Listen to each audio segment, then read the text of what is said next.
Alfred and Jack Briggs, you are charged in that being persons having attained the age of 16 years and having the charge and care of Susan Briggs, a child under the age of 16 years, you did between the 10th day of March 1964 and the 10th day of April 1964 willfully assault, ill-treat and neglect the said child Susan Briggs in a manner likely to cause her unnecessary suffering or injury to health, contrary to Section 1 of the Children and Young Persons Act 1933.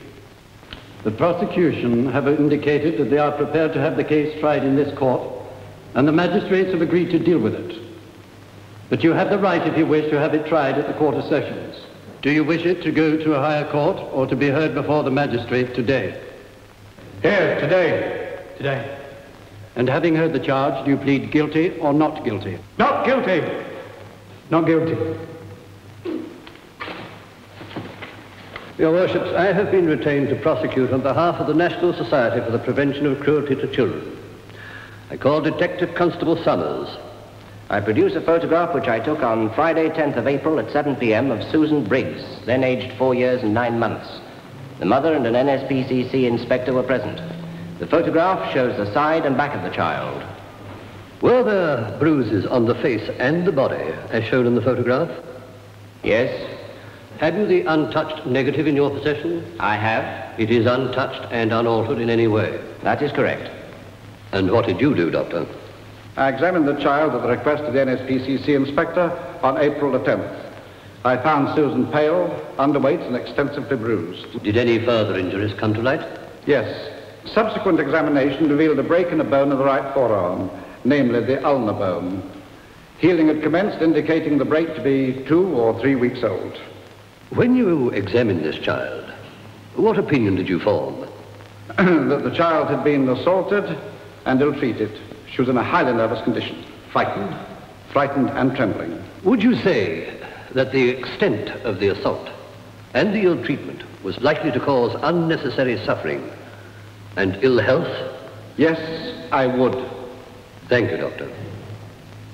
I'm an inspector of the National Society for the Prevention of Cruelty to Children. On the evening of April 10th, I went with a police constable to the home of Alfred Briggs. He was there together with his wife, his brother Jack, and their daughter Susan. Did you have any conversation with Jack Briggs? Yes. When I first went into the house and told him who I was, he said, "Have the neighbours been on to you? How do you expect me to bring up the girl? I was brought up the hard way.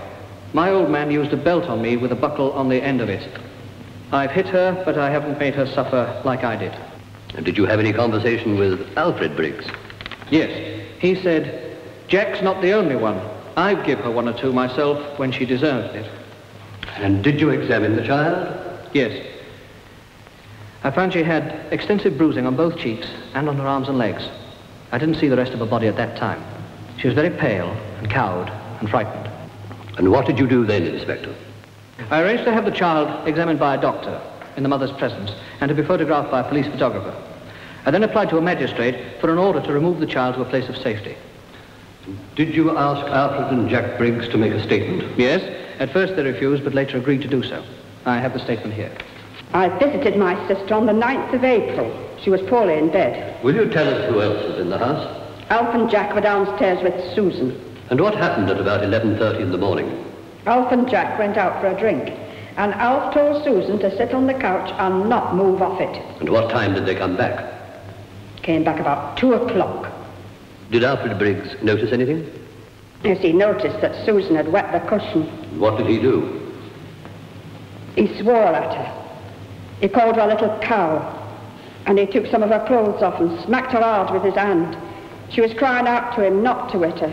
Then he took her upstairs and she was still begging him not to hit her. How loud was she crying? Loud enough for me to hear it in the kitchen. Can you tell us whether he was cool or not cool? He wasn't cool. He was like a madman. And what was Jack Briggs doing all this time? Oh, he did nothing. He just sat there. Later, what did you do? I went upstairs. Susan was hysterical and shivering. I managed to quieten her down, and then she said she was hungry. So I took her downstairs to the kitchen and I gave her some bread and margarine. When you were alone, Did Susan say anything to you? Yes. She said, "You buy me." You mean she wanted to leave her parents and her uncle and live with you?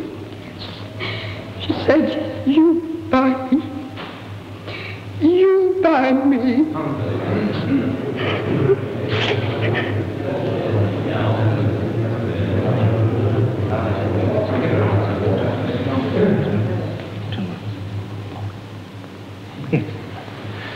We find the case proved against both defendants.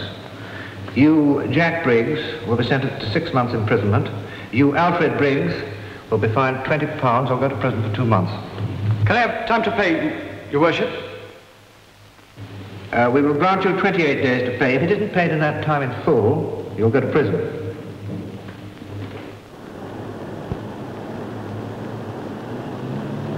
How can people treat children this way? These sorts of cases make the inspectors disturbed and angry, and they find them difficult to understand. In this case, it was felt that for the protection of the child concerned, there was no alternative but to prosecute, as bringing people to court can have the effect of controlling this sort of behavior. On other occasions, it can mean solutions being found for the benefit of children and their parents. But in very few cases is court action necessary. In fact, in only 2%. Because it's found that parents respond to the society's help, and the quality of family life is thereby strengthened and improved. Most of the inspector's time is spent in helping and guiding the many families where the parents are unable to cope with their problems, and so, unfortunately, their children suffer. Children are bruised, eyes blackened, and their bones broken. But there are more damaging experiences than these, especially when the child's cry for love is unheard and unheeded, and their faith in all human beings is utterly shattered and destroyed. This faith is almost impossible to restore.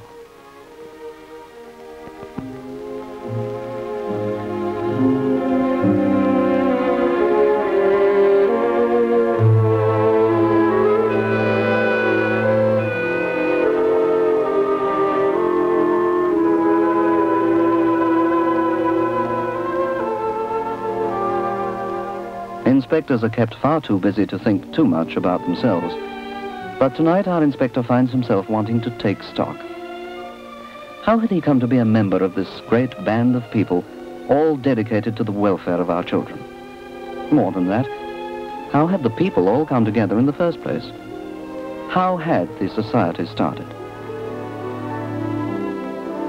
It all began a long way away and a long time ago, back in the 19th century, and in America.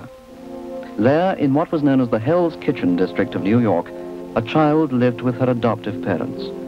In the beginning was Mary Ellen.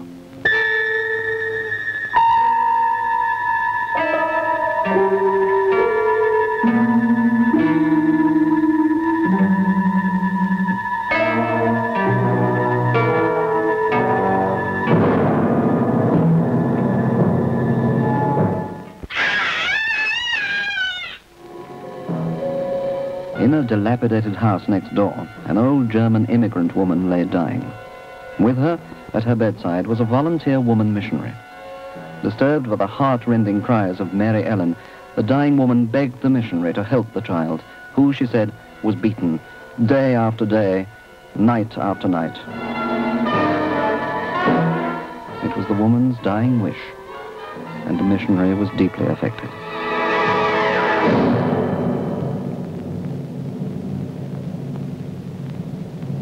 She called at Mary Ellen's home, only to be met with torrents of abuse and threats of violence from a powerfully built, loutish man.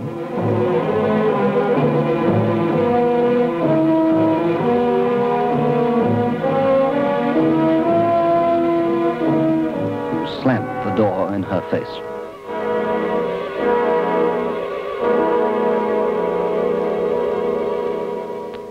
Determined now to do something if she could, she approached police, magistrates, prominent citizens, but could get no practical help. Finally, in desperation, she called on Henry Berg, founder of the New York Society for the Prevention of Cruelty to Animals. Berg's interest was immediately aroused. Together with a lawyer, he he searched the statute books for some law which would justify the rescue of Mary Ellen.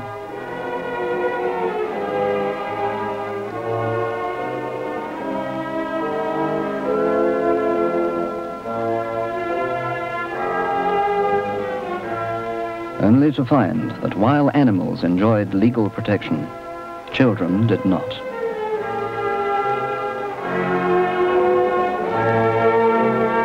They closed their books and suddenly made their decision. All right, they said. What is a child but a human animal?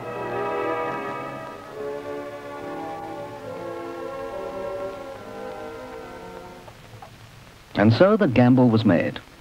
Mary Ellen was removed from her home by officers of the Society for the Prevention of Cruelty to Animals. She was wrapped in a horse blanket and brought before Justice Lawrence of the Supreme Court, together with the scissors with which her head and body had been beaten and gashed. Most of those present in court were moved and shocked at the child's condition and the story that was told.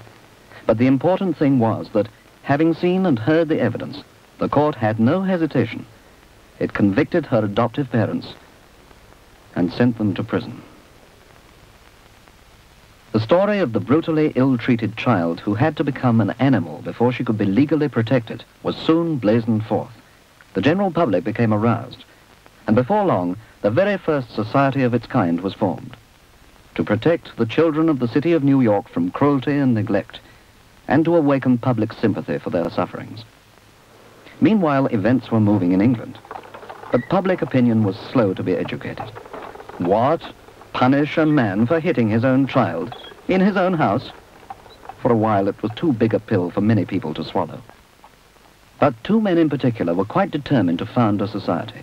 They were T.F. Agnew, a Liverpool banker, and Samuel Smith, Member of Parliament for Liverpool. Agnew, who had just returned from a visit to America, showed Smith the reports of the American societies. Smith said, "This is the very lever we want, the lever for which we've been waiting." And indeed it was.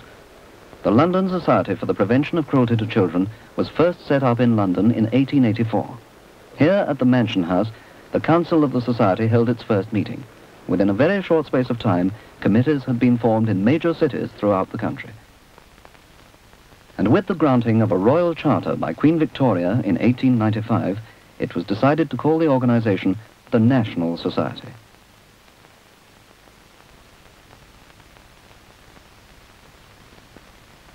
This emphasized that its responsibilities were now nationwide. Another triumph of that year was the passage through Parliament of the first Act for the Prevention of Cruelty to Children, which later came to be known as the Children's Charter. The delight of the Reverend Benjamin Waugh, first honorary secretary and pioneering leader of the movement, at the passing of the bill, is shown in this telegram to his family. As the years passed, the nature of the Society's work slowly began to change. More and more parents approached the inspectors of their own accord, seeking advice and assistance. A few weeks before the outbreak of war in 1939, the Society helped its 5 millionth child. After the war, with its tremendous strain on the Society due to the call to arms, it was decided to recruit and train a body of women visitors. These visitors, who are still growing in number, keep in touch with families as friend, helper, and advisor in cases where the heart of the problem is for someone to help and befriend the mother. This personal contact may go on for months or even years.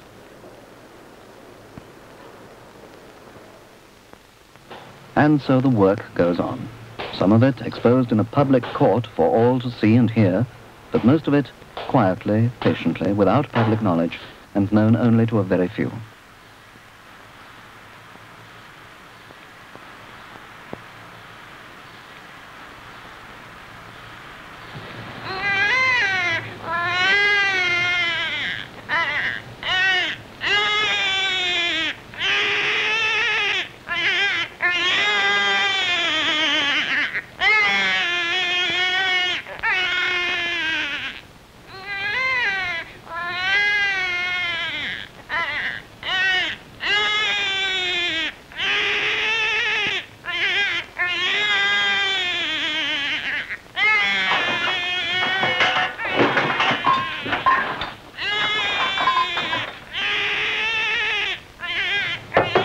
Missy, your baby's crying.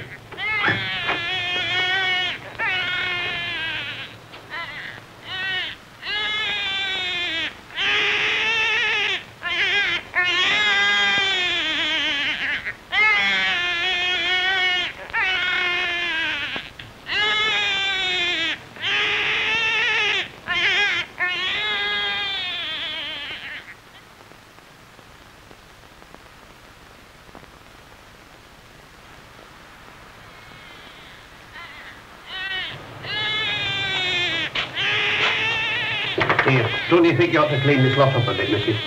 Clean it up yourself. I'm fed up with it all anyway. I feel like ending everything.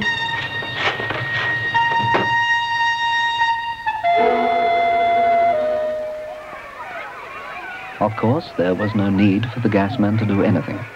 He could well have shrugged his shoulders, told himself it was none of his business, and dismissed it from his mind. But fortunately for all concerned, he didn't.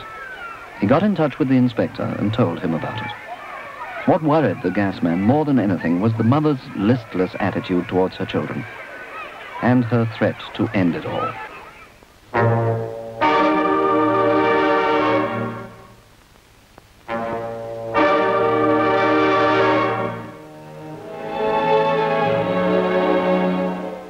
The inspectors try to find why people behave the way they do. With this knowledge, the society can help them to put things right themselves.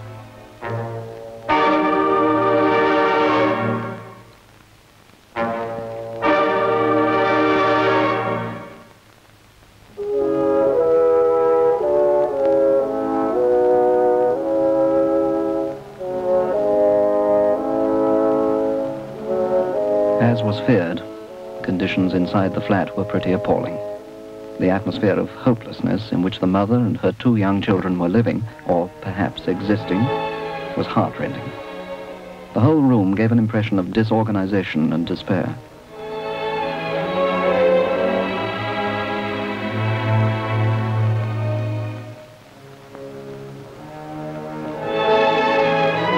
At first, the mother was difficult to talk to. She was remote, absent-minded, beyond caring. But the inspector felt that somehow he'd got to start at the beginning and find out how it had all come about. He talked to her patiently and gradually began to gain a little of her confidence. But it wasn't until he asked about her husband that she really sparked to life. Him? Oh, he's gone. Gone? What do you mean gone, Mrs. Morley? Just gone. He said he wasn't coming back. When was this? Oh, I don't know. Must be months since. And he hasn't been back? Well, what happened? Was there trouble between you? Trouble? There's always been trouble, ever since we were first married. Tell me about it, Mrs. Morley. Why, what could you do? Well, I might not be able to do anything, but I can try. Just tell me. What, about me and Joe? That's right. For instance, when we were married. About 2 years ago. We had to get married. I was expecting Joe's baby. He was all right in them days. Popular with his mates, you know, good fun to be with and all that. I wasn't very pleased when I told him about the baby. He said he wasn't the marrying kind. But he wouldn't leave me in the lurch, so we got married. It was all right at the start. We found a nice room, one we could afford. But it was too good to last. As soon as the landlord found out I was pregnant, we'd had it. He said the other tenants might not like listening to a baby crying all night. So we found ourselves out on the street. In the end, we found this place. It's not much. It's damp and the walls are crumbling. But we had started to make it a bit like home. Till Joe went and fell off his ladder at work and hurt his back. We were on the sick pay for weeks. And then she was born.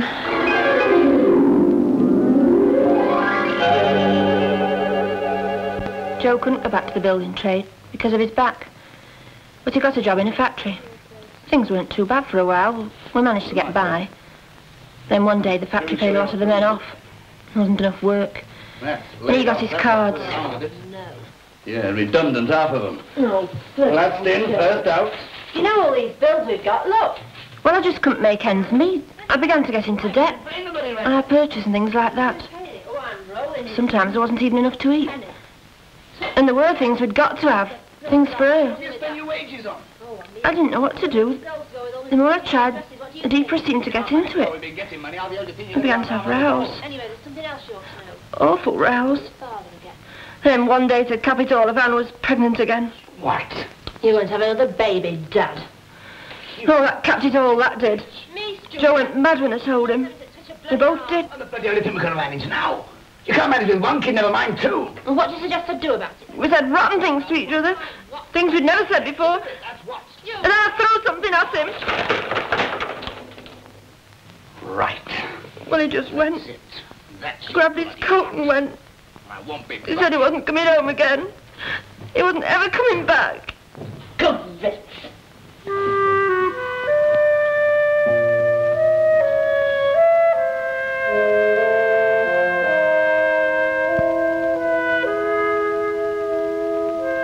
He never has been back. I've never seen him since. Didn't you try to get in touch with him? Oh, I did once or twice at the beginning, when things first began to get on top of me. But it was no go. He never came. So I didn't bother anymore. I see. It must have been difficult for you without your husband, trying to cope with two children by yourself. But you know, it's Martin I'm concerned about. It looks to me as if he's suffered as a result of all this. We've got to face the fact we can't let this situation continue. I've always done the best I could for him and Margaret. I'm not saying you haven't. But he looks very pale, and that old blanket doesn't look very warm. I believe he cries a great deal. Doesn't get any attention. Do you take him to the clinic? You should, you know. And your daughter here. Margaret. She looks to me as if she hasn't had a wash for days. Look at her hair and her clothes. Look at her. What does she have to eat today? Oh, some bread. Just dry bread. Well, it's all there was. Honestly, it's all there was. You should have asked for help. There are people ready and waiting to help you. That's why I'm here now, but somebody else had to send for me. You see, Mrs. Morley, you may not be bothered about what happens to yourself, but you must look after the children. They're your responsibility. They're entitled to your love and attention. There's nobody else. Oh, no, I know. What am I going to do? No, Mrs. Morley, you just didn't know what to do, did you? But now, will you help me to help you? Yes. Yes, I will. All I can. Right. Well, first there's the baby, Martin. You must give him a good wash and take him down to the clinic. I'll try to get you some baby clothes and some clean blankets. Then there's Margaret. She must have a good wash and some clean clothes too. I'll see to it. Really, I will. Well, I'll see that you get some food. And, oh yes, I'll get the public health department to get rid of all the rubbish. Now, when you've seen to the children, Mrs. Morley, do you think you could do something about the room? You know, clean it up a bit. Yes, I know I should have done it before. Better late than never. Now, I'll call back to see you later on today. In the meantime, can you give me your husband's address? Joe, what do you want him for? Well, he's the father of these children, Mrs. Morley. They're his responsibility as well as yours. Well, I don't really know. He might be at his mother's, 17 Johnson Street. Thank you. Oh, there's just one thing. Yes? I was frightened to death when you first came. When I knew who you were, I mean. I thought it was the end. But I'm glad you've been, Inspector. I feel better just talking about it. I think that's Martin crying again.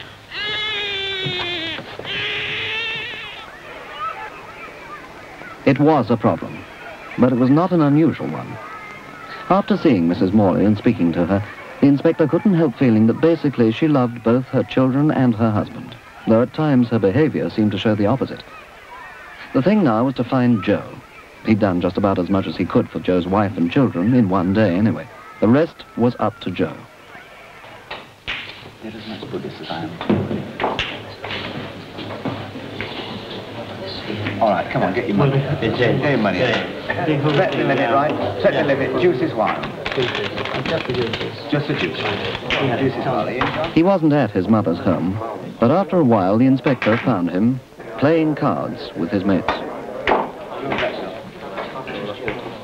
Can't beat this one. No chance. So you can't. So you're betting then, or not? At first, he didn't cut a very impressive figure.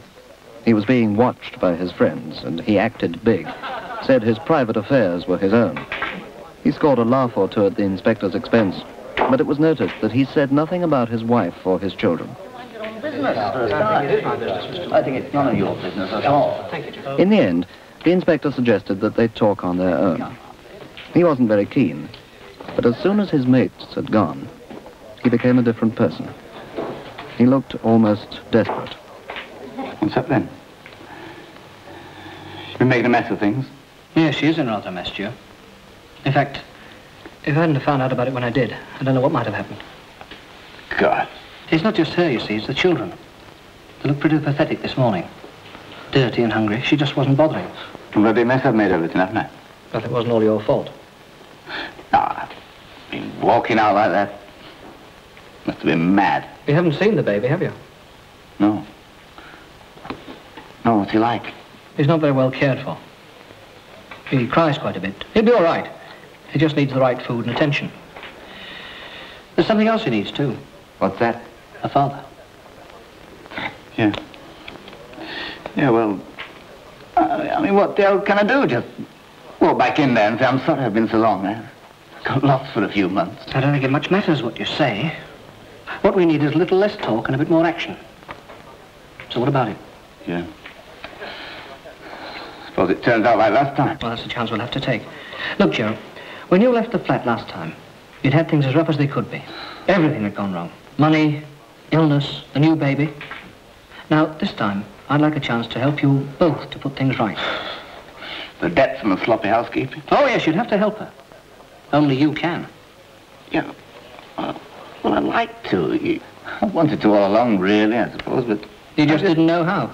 You needed a push. All right, I'm pushing you. Okay. I'll have a bash. Thanks. I'll tell your friends to come back. No, never mind. Don't feel much like it now. Oh. Got other things to think about.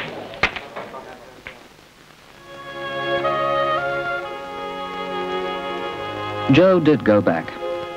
The inspector talked with them about their problems, some of which were diminished by them being together again, but they still needed to learn to live together, and it really appeared that they were prepared to make a go of it. A woman visitor was introduced to them, who helped the mother in many ways, especially in how to budget the money and care for the children. The next day, Joe started another practical step towards making the place look something like home. Don't assume some kind of a miracle had been worked, that from now on all was going to be sweetness and light. There were, and still are, many problems to be sorted out before this case can be closed happily. But they do have a chance, and a good one.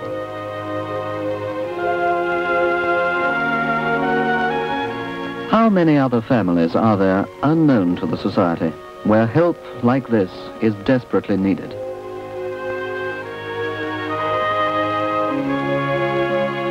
Well, at least somebody will get a surprise the next time he calls.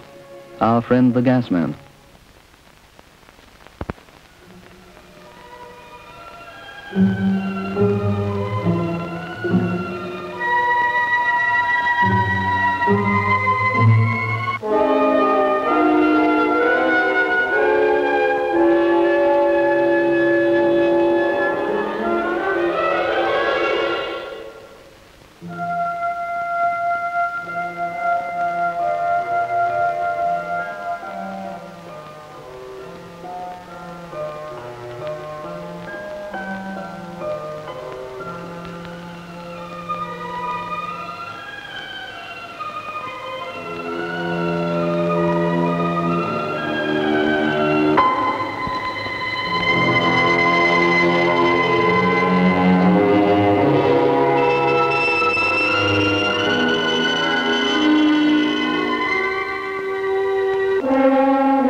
darling.